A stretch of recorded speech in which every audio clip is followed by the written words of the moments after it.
In Victor's screencast, we also saw him navigating by landmark.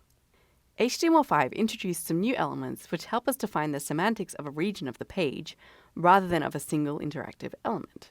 These are main. This represents the main content of a page.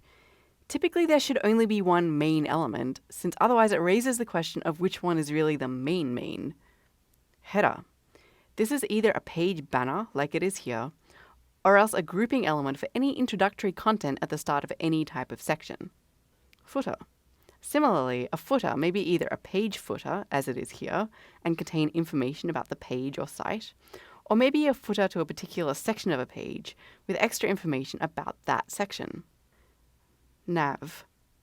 This represents a section of a page that links to other pages, like the top nav bar, or to parts within the page, like a table of contents. Article. This is for self-contained sections of content, like a blog entry, news article, or forum post. A handy test for an article is whether its content would make sense in another context, such as cross-posting a blog post to several different blogs. Section. This is a completely generic section of a document or application. Since it doesn't really give much of a clue as to what its content might be, we typically include a heading inside as well. And aside. An aside represents any content which is tangentially related to the content around it. In the context of an article like this one, this might be a little pull-out or sidebar, or in the context of a page, it might be a page sidebar containing some extra navigation or information about the page. An aside will often be rendered as a sidebar, but for example, in a responsive layout, you might flow an aside below the main content for small viewport sizes. There's a very good chance that your style sheet already contains classes like header, navigation, and so on.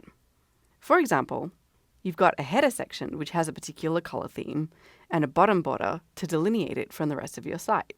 And you might want links in your navigation section to look different from links in the rest of the site. Using semantic elements provides a more terse way to express the same information, while also potentially providing more information for screen reader users. While these elements don't have any default styling beyond just having display block by default, you can use your site's style sheet just as you would for a class name to select for these elements to make them fit your site's design.